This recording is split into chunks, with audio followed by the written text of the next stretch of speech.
It's a summer cookout. Somebody's backyard. The grill is going. There's a cooler somewhere. The table has paper plates and aluminum foil, and that specific combination of side dishes that only exists at this kind of gathering. And in the center of the table, a watermelon, sliced, red, cold from the cooler. The flicker of awareness about what this fruit has meant in American culture, what images it has been attached to, what it has been used to say. That half second of hesitation, that's what this video is about.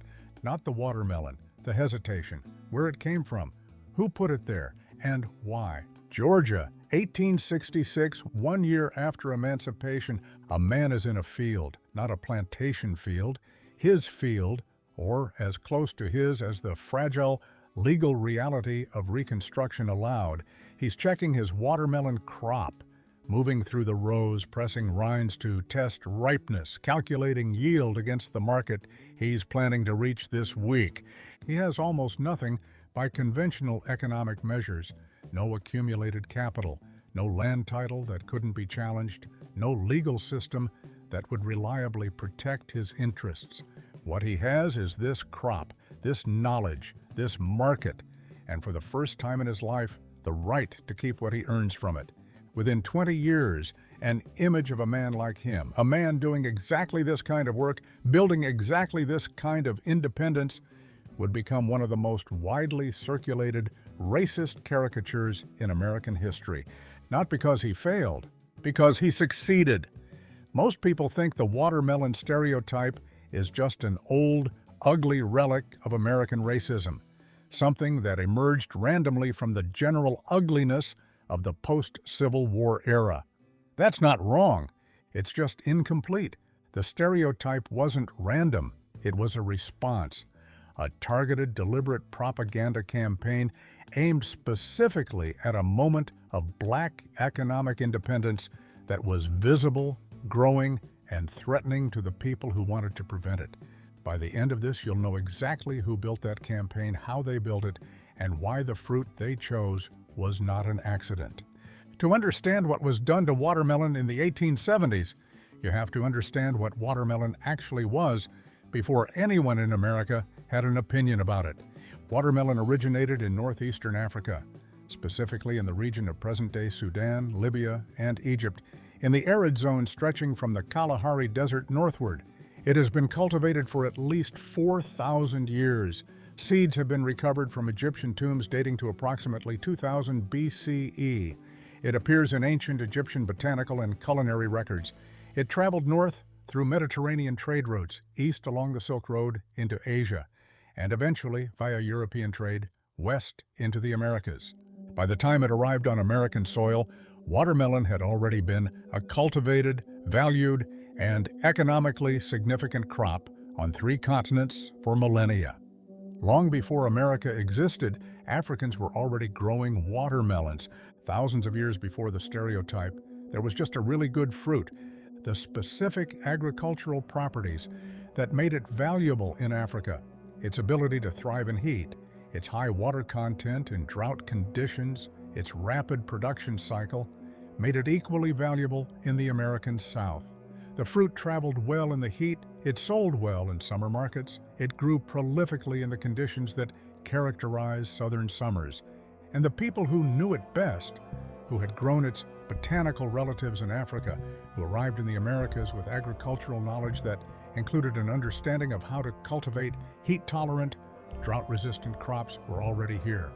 Watermelon arrived in North America in the 1600s, documented growing in Florida by 1576 and Massachusetts within decades of the first European settlements. The agricultural labor that grew it across the American South was almost entirely the labor of enslaved people. The expertise that cultivated it successfully belonged in large part to people whose ancestors had been growing related crops in Africa for generations. The credit for that expertise went nowhere until 1865. When emancipation came, it came without the infrastructure that would have made it economically meaningful. 4 million people were legally free. Almost none of them had land. Almost none had capital. The legal systems that governed property and contract were not reliably applied to them. The political promises of land redistribution, 40 acres, a mule, the beginning of an actual economic foundation, were rescinded within a year of the war's end. What many newly freed people did have was agricultural knowledge, generations of it, specific, expert, hard-won understanding of southern growing conditions, of crops and their cycles, of the market demand for produce in southern cities. And historian William R. Black has documented in detail what happened next. Newly freed black families began farming and selling produce, and watermelon, specifically watermelon, emerged as one of the most economically viable entry points into independent commerce. The agricultural logic was straightforward. Watermelon grows from planting to harvest in roughly 70 to 90 days. It requires minimal startup infrastructure. It produces a high yield relative to the land planted. It thrives in the exact conditions, the southern summer heat, that characterize the growing season. A family with a small parcel of land and almost no capital could plant watermelon in spring, harvest it by midsummer, carry it to a market, and return with cash. Real cash, money they controlled, income that didn't disappear into an account they couldn't access or toward a debt they hadn't incurred. In cities across the Reconstruction-era South, Atlanta, Savannah, Charleston, Richmond, black-operated produce businesses became visible and significant. Markets documented black vendors establishing regular, recurring operations. Not one-time sales, ongoing businesses, relationships with customers. The beginning of something that looked, in outline, like an economic community. For many families, watermelon sales were their first independent business. The first time they stood on the other side of a transaction as the person with the goods and the right to set the price. The first time they kept the money. That was what watermelon meant in 1866, and not laziness, not childishness, not any of the things it would be made to mean. Within 2 decades, it meant independence. And independence, black economic independence, visible and growing in the Reconstruction South, was precisely what certain people could not allow to continue unchallenged. In the 1870s, something began appearing in American newspapers, magazines, postcards, and advertising that had not been there before. Images, caricatures, a specific, consistent, deliberately constructed set of visual messages depicting black Americans in association with watermelon, and depicting that association in a particular way. Not as farmers, not as vendors, not as business owners or market participants or people engaged in productive economic activity, as objects of mockery, figures of excess and childishness, people defined entirely by their appetite for a fruit, incapable of restraint, incapable of seriousness, certainly incapable of the kind of economic agency that the Reconstruction-era markets had been demonstrating for a decade. This was not organic. It was not the spontaneous expression of cultural attitudes that happened to crystallize around a fruit. It was a campaign produced by the same media infrastructure that was simultaneously producing the political and legal campaign to dismantle Reconstruction. Let me be specific about the timing, because the timing is the argument. The racist caricature imagery begins appearing in force in the 1870s. This is the same decade that federal troops begin withdrawing from the South, the same decade that the political project of black enfranchisement and economic integration begins to be actively reversed, the same decade that violence against black communities and voters is escalating as a tool of political control.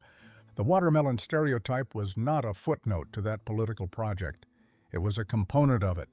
If you can convince the broader American public, including the Northern public, whose political support was essential to maintaining Reconstruction, that black Americans are childlike and incapable, you undermine the argument for their political and economic inclusion without having to engage with the economic reality. You don't have to argue against the farmers' markets in Atlanta. You just have to make them seem like a joke. The stereotype wasn't about fruit, it was about discrediting freedom, and it worked with devastating efficiency. The late 19th century was the first era of mass media in America, and mass media in this period was essentially unregulated in terms of the racial content it could produce and distribute. The postcard industry alone, which exploded in the 1880s and 1890s as postal infrastructure expanded, distributed millions of cards annually. Cards that went into homes across the country, into northern homes that had never been to the South, that had no direct contact with the Reconstruction-era markets, that had no experiential basis for evaluating the caricature against reality. The image arrived without context. The image was the only version of the story they received. Minstrel shows, already the dominant popular entertainment form in America, incorporated the watermelon imagery into live performance, carrying it into theaters and respectable middle-class cultural spaces across the country. Product advertising used the caricature to sell goods, attaching commercial legitimacy to the imagery. Early motion pictures, culminating most notoriously in D.W. Griffith's Birth of a Nation in 1915, embedded it in the new and enormously influential medium of film. Each channel of distribution amplified the others.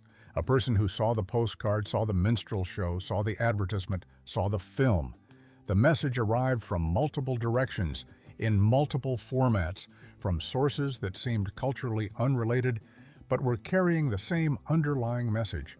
By the early 20th century, the stereotype had achieved the thing that makes propaganda most dangerous. It had become invisible. It stopped feeling like a decision someone had made. It stopped feeling like a campaign with a purpose and a timeline and an origin. It just felt true. It felt like something that had always been there, like a fact about the world rather than a lie someone had worked very hard to distribute. People who used the stereotype in 1940 had, in most cases, no conscious knowledge that it had been manufactured. They had simply inherited it, absorbed it from the culture the way you absorb most cultural beliefs, without examination, without origin story, without ever being told that someone built this and chose to build it for specific reasons at a specific moment. That is the most insidious thing about successful propaganda. It outlives the people who made it. It becomes invisible, it stops feeling like a decision and starts feeling like a fact. Historian William R. Black's research restores the original context with precision. Watermelon in the post-Civil War South was a symbol of Black entrepreneurship, of economic agency, of the practical, resourceful response of newly freed people to conditions designed to prevent their independence. The fruit was chosen as the vehicle for the stereotype specifically because it was associated with Black economic success. Attacking it was a way of attacking that success, not through legal or economic argument, but through mockery, through caricature, through the cultural delegitimization of an entire community's economic activity.